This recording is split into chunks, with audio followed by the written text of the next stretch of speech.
श्री स्वामी समर्थ. नमस्कार स्वामी भक्तांनो. स्वतःची तुलना इतरांशी करणे थांबवा.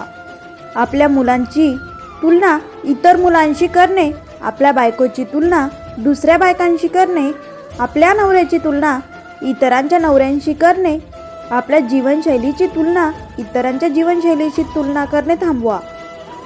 एक छोटीशी गोष्ट आहे पहा. एक कावळा असतो. तो खूप सुखी आनंदी असतो. त्याने याआधी कधीही इतर पक्षी पाहिलेले नसतात. त्यामुळे त्याला आपण मुक्त आकाशात उडू शकतो याचा अभिमान वाटतो. एक दिवस तो पोपटाला बघतो.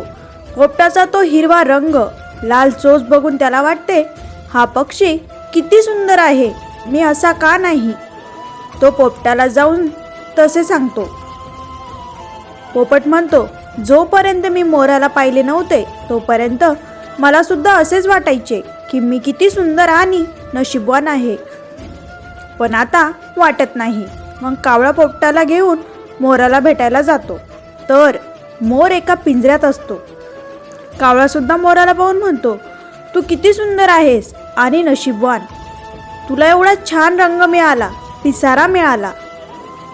तेव्हा मोर रडवेला होऊन कावळ्याला म्हणतो, मला तर वाटते सगळ्यात नशीबवान तूच आहेस.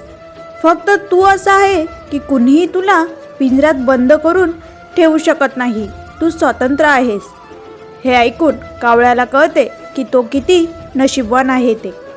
समाजात असं आपल्याला प्रत्येकासोबत घडतं.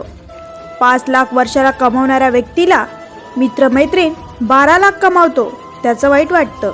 12 लाख कमावणाऱ्याला 24 लाख कमावणाऱ्या व्यक्तीविषयी असूया असते आणि तो 24 लाख कमावणाऱ्या मनातल्या मनात सतत म्हणत असतो, पैसा तर खूप मिळतोय पण शरीर साथ देत नाही.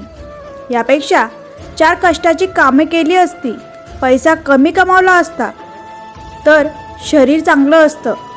ही समाजात घडणारी सत्य परिस्थिती आहे. एका पत्नीला वाटते की मैत्रिणीचा पती खूप कमावतो, माझा नाही. पण जो पती खूप कमावतो तो कदाचित त्याच्या पत्नीला तिच्यासाठी वेळ देऊ शकत नसेल. कुणाची तरी बायको सुंदर दिसते म्हणून एखाद्या नवऱ्याला वाईट वाटते, पण आपली बायको सुंदर स्वयंपाक करते याचं त्याला कौतुक नसावं.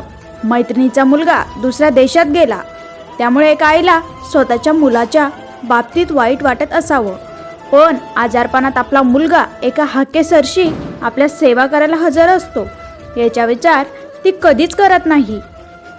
तुलना आणि स्पर्धा यात आजचे विद्यार्थी अति तणावाखाली जगतात. थॉमस अल्वा एडिसन यांच्या आईला शाळेतून एक पत्र आलं होतं की तुमच्या मुलाची बौद्धिक स्थिती कमकुवत असल्यामुळे आम्ही त्याला शिकवू शकत नाही. आम्ही शाळेतून त्याचं नाव कमी करत आहोत.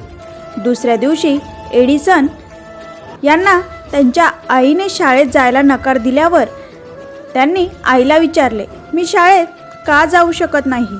तर त्यांच्या आईने अतिशय शांत राहून त्यांना दिलेलं उत्तर असं होतं की तुझ्या एवढ्या हुशार विद्यार्थ्याला शिकवण्यासाठी त्या शाळेत एकही शिक्षक नाही, म्हणून आजपासून तुझा अभ्यास तुला घरीच आणि तोही स्वतःच करावा लागेल.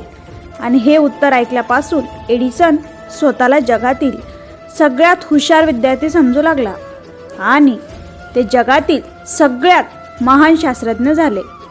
जर त्या दिवशी त्याच्या आईने त्याची तुलना शाळेतील इतर मुलांसोबत करून त्याला मारलं असतं किंवा त्यांच्यावर चिडली असती तर ते एवढे महान झाले नसते. जे आपल्याला मिळतं त्याला काहीतरी कारण नक्कीच असतं.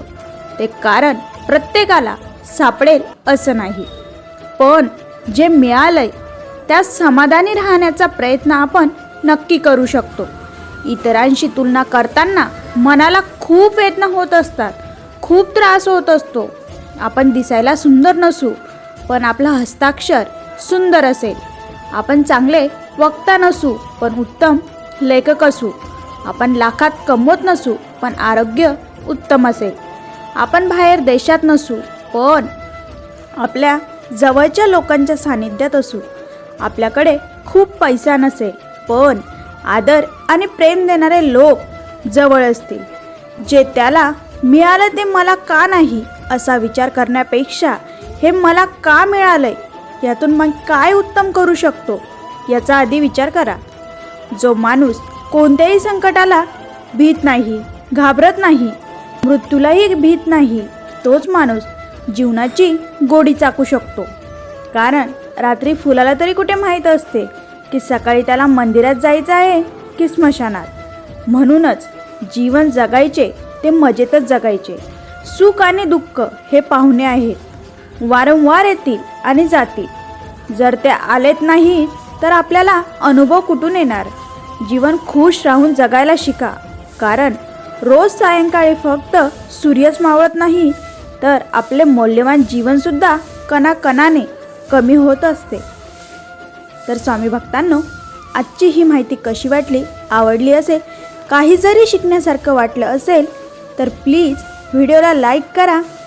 जो कोणी आपल्या चॅनलवरती नवीन असेल, पहिल्यांदा हा व्हिडिओ बघत असेल तर चॅनलला सबस्क्राईब करा. भेटूया अशाच एका नवीन व्हिडिओसोबत, नवीन माहितीसोबत. तोपर्यंत धन्यवाद. श्री स्वामी समर्थ. जय जय स्वामी समर्थ.